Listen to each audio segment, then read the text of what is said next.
Oh yeah!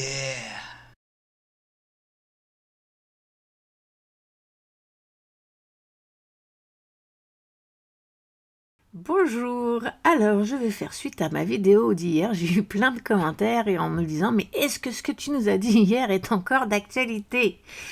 Alors oui, toujours, j'ai fait mon analyse ce matin, c'est toujours d'actualité et je vais vous expliquer pourquoi.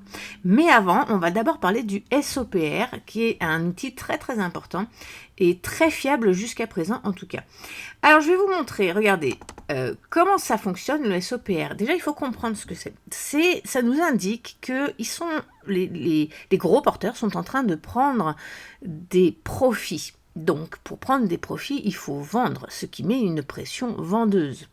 Alors, ça peut être aussi des retails, hein, bien évidemment, mais je veux dire, c'est des gros montants. C'est de ça dont je parle, parce que pour pouvoir le déceler, c'est forcément qu'on ne parle pas de 300 $. Voilà. Alors, le SOPR, à chaque fois qu'il s'allume, et ce dans 100% des cas, on a un retracement derrière. Mais ce retracement, il n'est pas immédiat. Pourquoi? Parce que je viens de vous le dire, on doit vendre des montants, c'est une prise de profit, mais ce sont des gros montants et on ne peut pas les vendre d'un coup, sinon on ferait complètement cracher le marché. Donc c'est pour ça que le SOPR, il nous indique, il s'allume et il nous dit attention, on est en train de vendre, on est dans une phase de prise de profit, un retracement ou une compression, les deux fonctionnent, est imminent. Ça ne veut pas dire maintenant, ça veut dire quand ils auront fini de vendre leurs profits. Alors, là, le SOPR, pardon, il nous dit on commence la zone de vente, c'est ça qu'il nous dit. Donc si on prend par exemple la dernière fois qu'il s'est allumé, regardons ça, d'accord? Qu'est-ce que ça nous disait? Il s'est allumé ici, il s'est allumé le 19 novembre 2024. Regardez cette bougie. Qu'est-ce qu'on a fait après? Pendant un jour, 2 jours, 3 jours, on a continué de monter pendant 3 jours. D'accord? Avant d'avoir une correction. Ensuite, alors, là, aujourd'hui, si je regarde, moi, il s'est allumé samedi. Mais là, on est quel jour aujourd'hui? On est lundi et il s'est éteint, il ne s'est pas rallumé. Alors ça ne l'empêche pas de se rallumer. Il peut très bien se rallumer aujourd'hui ou demain s'il y a beaucoup de ventes ou si il détecte encore des gros mouvements, il peut se rallumer, hein, tout à fait. Donc revenons à nos moutons. Regardons en novembre qu'est-ce qui s'est passé. Il s'est allumé et donc il s'est allumé ici et donc 3 jours après, on a entamé un retracement. Qu'est-ce qu'on avait d'autre? On était dans le RSI, on était en zone de surachat et on était en train de faire une divergence baissière. Maintenant, si on regarde en termes de pourcentage, c'était quoi cette chute? Ce petit retracement, il nous a amené à peu près à un retracement de 9%. Ok, continuons. Ensuite, ici, il s'est allumé 2 fois. C'était en mars 2024. Donc là, c'est pareil. Regardez, au moment où il s'allume, on est sur cette bougie. 1 jour, 2, 3, 4, 5, 6, 7 jours. Une semaine après, on a eu notre retracement. Ça a pris une semaine de vente. D'accord? Avant d'avoir le retracement. Et il s'est éteint. Et ensuite, il s'est rallumé une deuxième fois. Voyons le retracement qu'il y a eu derrière. Hop. On a eu du 18% à peu près. Allez, 17%. On va arrondir. Il a fait un peu plus mal celui-là. Il s'est passé en 2 fois avec le SOPR. Maintenant, vous allez me dire, mais pourquoi ça monte comme ça? Alors, premièrement, comme je vous l'ai expliqué, c'est une prise de profit qui se fait sur plusieurs jours. Elle ne peut pas se faire en une fois, sinon on cracherait tout. Mais la deuxième chose qui est importante, dites-vous bien que il y a des gens qui tradent avec des stratégies bien à eux. Premièrement, il y a des gens qui connaissent le SOPR. Donc, ils savent que quand le SOPR s'allume, ça veut dire qu'il y a un retracement. Donc, qu'est-ce qu'ils font? Ils shortent. Mais ça, ce sont des traders qui sont basiques. Ils vont s'appuyer seulement sur le SOPR ou éventuellement le RSI. On est en surachat, on a une divergence, le SOPR est allumé, retracement. Donc, ils shortent. Il faut que vous compreniez que pour fermer un short, ça veut dire qu'il faut racheter du Bitcoin. Donc, quand on achète du Bitcoin, eh bien, ça fait automatiquement monter le prix. C'est un mécanisme mathématique. Donc, si là, on a énormément de shorts qui sont rentrés parce qu'on est en surachat, comme je vous l'ai dit, divergence baissière et SOPR, les gens placent des shorts en majorité avec des montants importants. Et qu'est-ce qui se passe ? Si on commence à faire fermer les shorts, eh bien c'est un effet boule de neige. Plus les shorts vont fermer, plus ils vont devoir acheter du Bitcoin et plus le prix va monter. Et donc, qu'est-ce qu'on fait ? Eh bien, on va chasser les liquidités, on va chasser les stop-loss, on appelle les gens à faire du FOMO. En même temps, ça fait fermer les shorts, donc ça pousse le prix. Ils n'ont pas besoin de le pousser très fort, puisqu'en fermant les shorts, ça permet de pousser à la hausse. Et ensuite, eh bien, prise de profit pour eux. Ils continuent de prendre leur profit avec parcimonie, encore pendant toute la montée. Et puis ensuite, on a notre retracement. C'est pour ça que quand le SOPR s'allume, ce n'est pas instantané. C'est pour ça que dans ma vidéo d'hier, j'ai dit imminent. Imminent parce que moi, je pense que c'est cette semaine. Mais attention, encore une fois, il faut au jour le jour faire les analyses. Là, présentement, avec les données que j'ai aujourd'hui, je pense que ça va être cette semaine, mais ça peut changer, d'accord ? Ça peut nous amener à la semaine d'après. On va voir ça ensemble. Continuons, ensuite je vous explique. Voyons voir... Tilialilalou. Le dernier ensuite, quand c'est qu'il y a eu un autre SOPR, celui-là dans la montée du bull run de 2021, celui-là il ressemble plus au nôtre. Pourquoi ? Parce que on est dans cette fameuse montée de bull run et dans cette fameuse dernière jambe haussière. Est-ce qu'elle aura lieu en 2 fois comme ça a été le cas en 2021 ou en 1 fois ? Encore une fois, je ne le sais pas, mais du coup, vous voyez, on est plus dans cette partie-là. Et si je regarde, le SOPR c'est effectivement bien allumé. Encore une fois, on avait des divergences baissières et on était en surachat. Et alors, celle-là de correction, elle a fait mal, je m'en rappelle.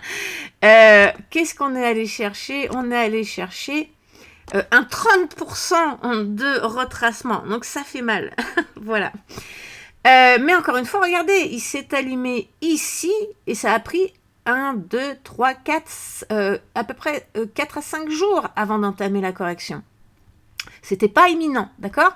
Donc maintenant que vous avez compris ça, est-ce que c'est pour cette semaine ou est-ce que c'est pour la semaine prochaine ? Là, avec les données que j'ai, c'est possible qu'on commence à retracer cette semaine, mais je dirais que ce n'est pas non plus coulé dans le béton. Voilà. J'ai envie de dire que c'est du 50-50. Et ça, c'est à cause des options, vous allez voir. Mais en tout cas, si on commence à retracer, je pense qu'on va commencer cette semaine. Ça va pas être la semaine prochaine, boum, d'un coup, une mèche qui retrace, une bougie qui retrace d'un coup en une journée. Non, on va commencer à amorcer cette semaine, mais peut-être pas... peut-être que les gens ne vont pas commencer forcément à s'inquiéter et qu'ils vont peut-être sous-estimer ce qui pourrait se passer. Voilà, c'est plutôt ça ma théorie actuelle. Alors, qu'est-ce qu'on a sur le point de vue technique ? Vous avez vu que le point gamma a été déplacé à 122 000. Donc, le point gamma, c'est toujours la même chose. Si on le dépasse avec force, volume, etc., les market makers peuvent intervenir et donc du coup, eh bien, on peut avoir un pump comme ça a été le cas toute la semaine dernière. Mais ça sert aussi de résistance, c'est-à-dire que justement, ils ne veulent pas dépasser ce point parce que sinon, ils vont devoir acheter pour contrebalancer les calls. Donc c'est une résistance, mais en même temps c'est un support également, et c'est surtout une zone clé. C'est pour ça que je l'appelle le point clé, parce que quand on dépasse ça, eh bien ça peut appeler quelque chose, mais quand on se fait rejeter par ça, ça peut appeler autre chose. Donc là, vous voyez, on a tout un tas de liquidités qu'on a laissées sur le chemin avec des fair value gap, et je vais vous montrer les liquidités après. Vous allez voir, tout correspond. Donc pour le moment, en 4 heures, on se fait rejeter, à voir ce qui va se passer le reste de la journée. Et allons voir en attendant ce qui se passe sur le spot. Alors ce tableau, vous pouvez le trouver sur CoinGlass. Vous allez chercher, bon, je ne me rappelle plus l'adresse, bon, vous l'avez ici en tout cas. Vous pouvez taper ça dans votre moteur de recherche et vous allez sur au comptant. Là, ce sont les données des dérivés avec tout un tas d'informations sur les dérivés. Mais nous, là, ce qui nous intéresse, c'est au comptant. C'est le spot. D'accord? Alors, on descend et on va voir qu'est-ce qui se passe sur le spot. Ça, c'est votre détecteur de mensonges. Ce tableau, il est super important de comparer les dérivés avec le spot. C'est un détecteur de mensonges. Si le spot va dans le même sens que les dérivés, alors il y a de fortes chances que c'est cette direction qu'on continue de faire.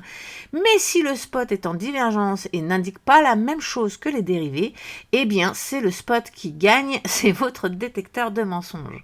Donc là, qu'est-ce qu'on voit? On voit que les volumes sur 24 heures ont énormément augmenté. Donc ça peut aller dans le même sens. Sauf que si on regarde le net inflow, donc c'est-à-dire l'argent qui arrive sur les exchanges, lui, il ne nous raconte pas du tout la même histoire. Voilà. Alors sur Binance, il y a beaucoup d'argent qui arrive, qui pourrait permettre d'acheter. Mais là, on sait encore une fois que Binance est souvent, majoritairement plutôt, les retails, donc du FOMO, et donc exactement ce qu'on veut. En revanche, si on regarde Coinbase, vous voyez que effectivement le volume a augmenté, mais en termes de net inflow, c'est que dalle, c'est 10 millions de dollars. Qu'est-ce que vous voulez qu'ils foutent avec 10 millions de dollars? On parle de market maker. Ils arrivent avec des centaines de millions de dollars s'ils veulent faire bouger le marché, pas avec 10 millions de dollars. Pour faire, rappelez-vous que pour faire bouger le prix, alors on va aller regarder ça ensemble.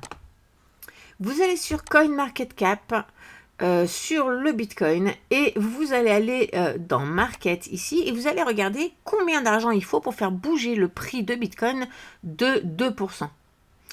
Alors, voilà, donc c'est ce tableau. Et donc c'est ça, plus 2%, moins 2%. Donc sur Binance, pour faire bouger le prix du Bitcoin de 2% à la hausse, il faut qu'il y ait pour 21 879 508 dollars d'achat. One shot. Donc s'il y a une transaction de 21 millions, d'un coup, presque 22 millions, ça va augmenter le prix de Bitcoin de 2%. Et à l'inverse, si on veut le faire descendre de 2%, il faut qu'il y ait 40 millions de dollars qui soient vendus d'un coup. Ça va faire baisser de 2%. Donc là, quand on voit qu'ils ont seulement 10 millions de dollars sur Coinbase, qu'est-ce que vous voulez qu'ils fassent avec? Rien. Ça ne va pas faire changer le prix. C'est pas avec ça qu'ils vont manipuler le marché. Voilà. D'autant plus que ce matin, quand j'ai fait mes analyses, on était à 24 millions. Donc on a baissé en plus de ça. Donc ça veut dire quoi? Ça veut dire que les institutionnels, ils ne sont pas derrière en termes de spot pour acheter. Donc, ça veut dire quoi? C'est comme les poupées russes. Ça veut dire ça. Si on enlève la poupée russe, on va avoir autre chose dedans et encore autre chose et encore autre chose. Donc là, ça veut dire quoi? Ça veut dire que c'est pas avec ça qu'ils vont manipuler le marché. Ça veut dire qu'ils sont pas en train d'acheter au spot. Et ça veut dire que du coup, ce n'est pas le spot, ce n'est pas soutenu par les achats en spot parce que c'est ça votre détecteur de mensonges. C'est le spot qui détermine le prix, la vraie valeur du Bitcoin. Et donc, eh bien, ça montre qu'ici, on n'est pas soutenu, il n'y a pas un achat au spot. Et donc, qu'est-ce qui fait ce pump? Qu'est-ce qui déplace le prix? Ce sont les dérivés. Et donc, la spéculation. Et donc, piège flagrant. Hop, regardez, en direct, on est passé à 8 millions. Ça diminue, ça diminue. Alors, vous allez me dire, oui, mais les institutionnels, ils ne sont pas que sur Coinbase. Oui, bien évidemment, on est d'accord là-dessus. Évidemment, ça c'est une indication, c'est pas, il n'y a pas que ça, c'est sûr, c'est une indication, mais mis bout à bout avec tout le reste, ça nous donne quand même des informations assez précieuses. Puis même si on regarde sur les autres, regardez, là on parle de 43 000, 27 millions, 2 millions, 15 millions, 750 000. Il n'y a que Binance qui a 151 millions sur son compte, et on sait que Binance, à 90%, ce sont des retails. Donc du FOMO. Maintenant, allons voir les options. Et c'est là où... non, avant, on va aller voir les liquidations d'abord. Alors ensuite, je vais vous parler des options, puis vous allez voir que c'est là où on peut avoir plus ou moins un éventuel délai pour ce retracement. Mais je garde ça pour la fin. Alors, Alors, dans les liquidations, regardez-moi ça, j'ai même pas besoin d'expliquer, je pense que ça parle de soi-même. Je pense que vous avez vu qu'ici, on a quand même un énorme cluster, beaucoup plus qu'ici. Ici, on a encore un tout petit peu de liquidité aux alentours des 124 246 $. Donc, peut-être qu'on pourrait aller chercher ça avant de redescendre. Éventuellement, c'est possible, surtout si on traîne, si on met encore plusieurs jours. Soit on remonte encore un petit peu pendant quelques jours, soit on stagne pendant quelques jours. C'est des options qui peuvent être envisageables. Alors, peut-être qu'on peut aller chercher ça. On verra à ce moment-là. Mais est-ce que ça, on va le laisser avant de repartir? Alors que les strikes des options sont dans cette zone? Je ne penserai pas. Je ne penserai pas. Maintenant, tout peut arriver. On est dans les cryptos. qu'on soit tous clairs là-dessus. Mais c'est quand même beaucoup de liquidités à aller chercher. Ok, regardez, ici, on a un énorme cluster autour des 118 000. 118 000, je vous rappelle que jusqu'à aujourd'hui, c'était notre point gamma, où il y a eu beaucoup d'accumulation dans ces niveaux-là. Et puis, si on pousse le vis, on descend là jusqu'à 117 000. Ça, c'est en 24 heures. C'est les liquidités 24 heures qu'on a laissées parce qu'on est monté très vite. Mais si je passe sur la semaine, alors vous allez voir qu'on retombe sur nos pattes. Et que vous voyez, on a un énorme cluster ici qui va jusqu'aux 115 000.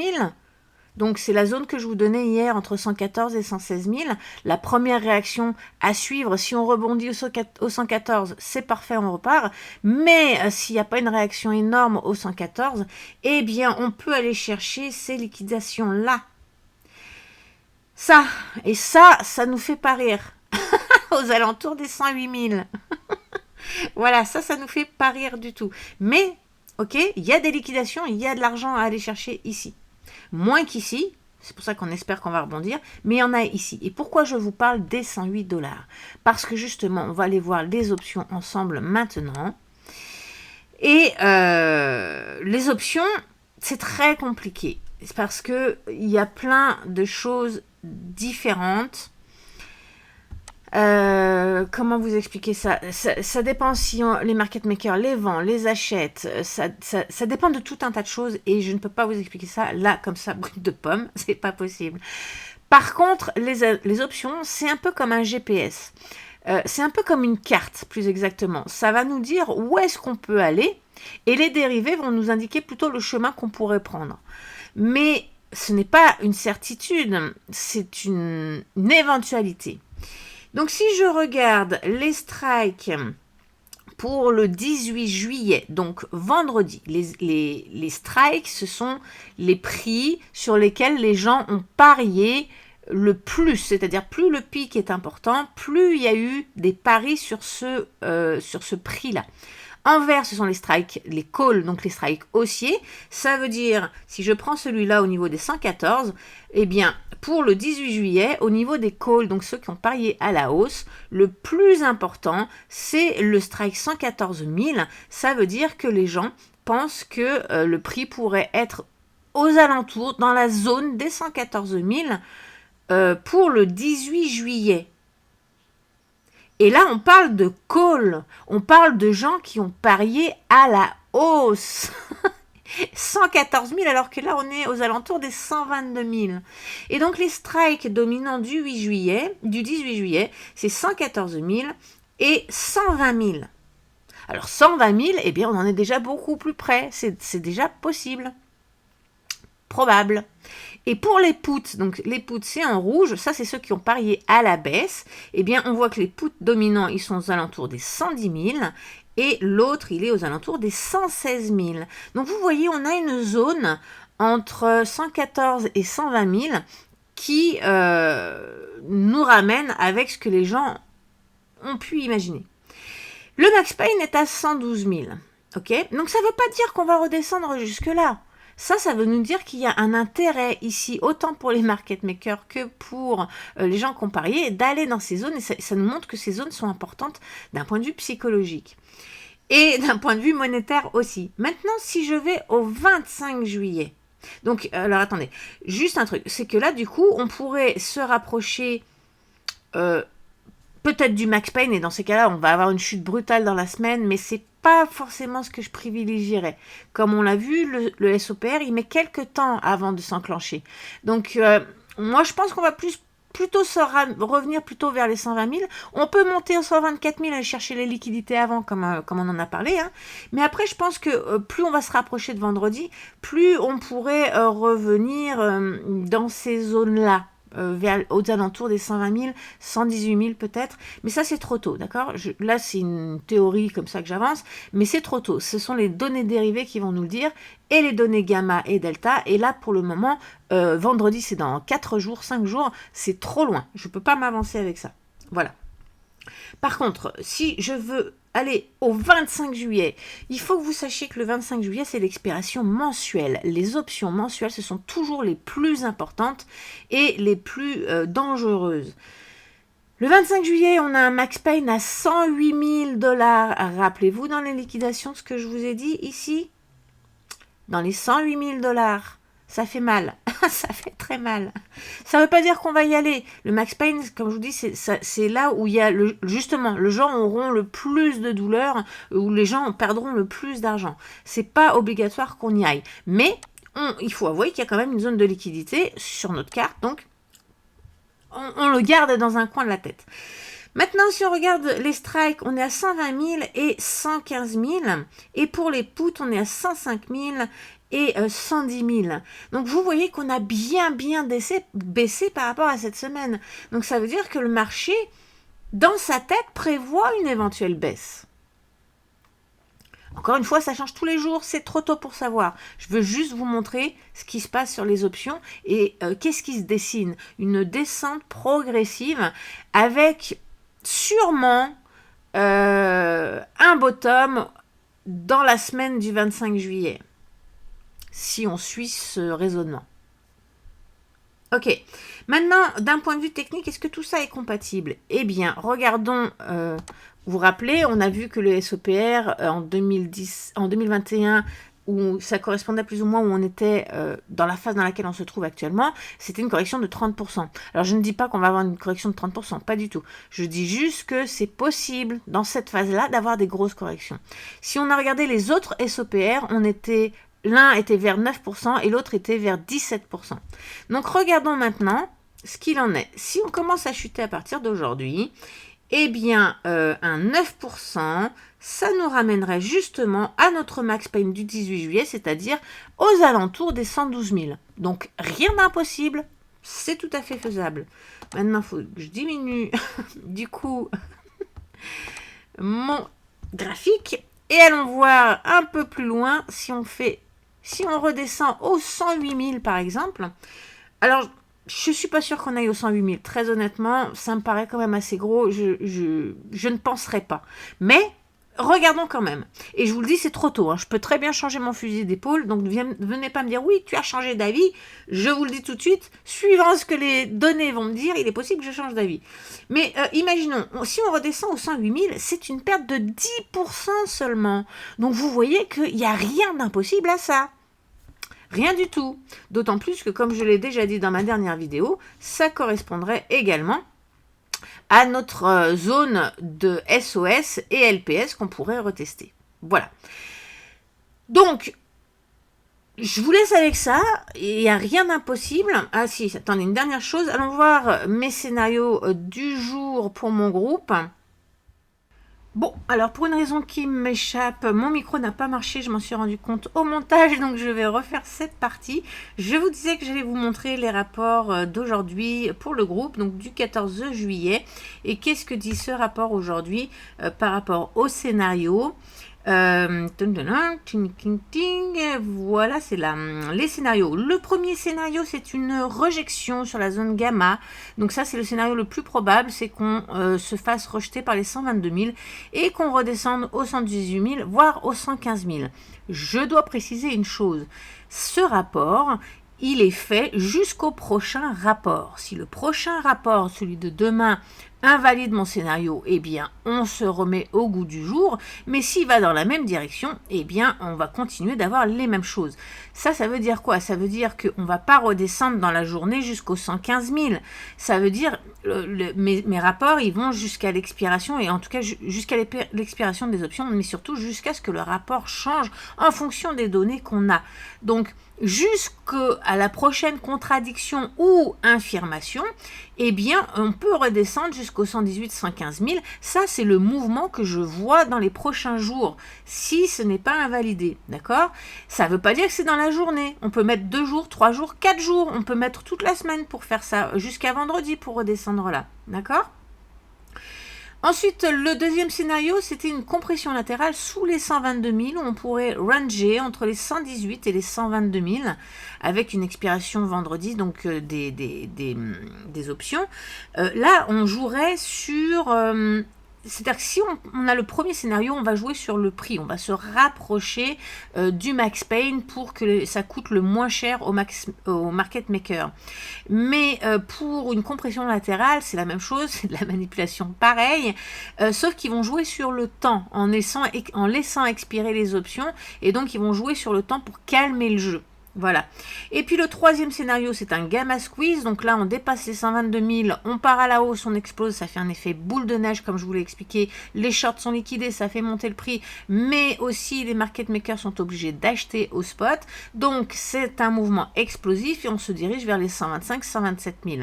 Mais ce dernier scénario n'est pas vraiment envisageable à l'heure actuelle, puisque on a besoin d'avoir des volumes sur le spot, et donc du gros volume, et on a vu que ce n'était pas le cas présentement. Donc si on voit que le spot s'affole sur Coinbase et qu'on a d'un coup 300, 400, 500 millions de dollars qui arrivent sur Coinbase, alors oui, bien évidemment, faites attention, le gamma squeeze devient possible, ok? Mais si on continue d'avoir des volumes sur le spot qui descendent et qui sont faibles, eh bien ce scénario n'est pas celui qu'on va privilégier, c'est plutôt les deux autres qu'on va privilégier, d'autant plus que ces deux-là ont de fortes chances d'arriver tous les deux. D'accord? On peut très bien redescendre jusqu'aux 115 000, mais compresser avant entre les 118 et 122 000 et puis faire un petit mouvement sur la fin. Les deux sont compatibles. Pour moi, je les ai mis en deux scénarios distincts parce qu'on pourrait très bien juste ranger et puis repartir après les expirations d'options. J'y crois pas forcément, mais pourquoi pas? Donc je les ai bien séparés, mais à mon avis, les deux vont arriver dans la semaine. Voilà, donc si vous voulez des rapports comme ça, eh bien tous les jours, rejoignez-nous dans le groupe privé. Vous voyez, tous les jours, je fais un rapport sur le Bitcoin et sur l'Ethereum dans ce style-là. Et puis on a aussi, je vous rappelle, le détecteur d'ATH. Je vous ai dit dans ma vidéo hier qu'il allait s'engranger hier. Et effectivement, c'est le cas. Il s'est déclenché hier soir pour nous prévenir que le SOPR s'était allumé et donc de faire attention. Donc je vous rappelle que le détecteur d'ATH, c'est tout un tas d'indicateurs et de zones dangereuses pour le prix avec des petites lumières. Et quand ces petites lumières s'allument en orange, il faut faire attention. En rouge, ça devient dangereux. Quand on n'en a qu'une, c'est pas grave. Plus on a de lumière rouge et plus ça devient dangereux. Voilà. Donc, écoutez, nous, dans le groupe, on est au taquet, on a le détecteur d'ATH pour nous donner des tops locales. D'ailleurs, j'insiste, on parle bien d'un top local, on ne parle pas d'un sommet de marché, hein. Pas du tout, on en est très loin, le bull run est loin d'être fini. On parle bien d'un top local pour un éventuel retracement, ok? Que les choses soient bien claires là-dessus, voilà. Donc, eh bien, n'hésitez pas à nous rejoindre. Vous voyez, je fais aussi des paris sur Polymarket que je partage avec vous. En fonction du prix du Bitcoin, je ne parie pas sur autre chose, je parie seulement sur le prix du Bitcoin. Et suite justement à ce qui s'est passé, eh bien j'ai fermé ce matin mon pari que j'avais fait sur les 130 000 en juillet, parce que ça devient risqué si on a un retracement, ça devient un petit peu plus risqué. Donc je l'ai fermé avec 143% de profit ce matin. Donc vous voyez, on fait des petits profits un peu partout, à droite à gauche. On a des super rapports qui fonctionnent vraiment et qui nous mettent vraiment en alerte, et un détecteur d'ATH si jamais on se trompe dans le rapport, quoi que ce soit. Le détecteur d'ATH est là pour nous rappeler de faire attention. Très belle journée à tous et à bientôt. Bye.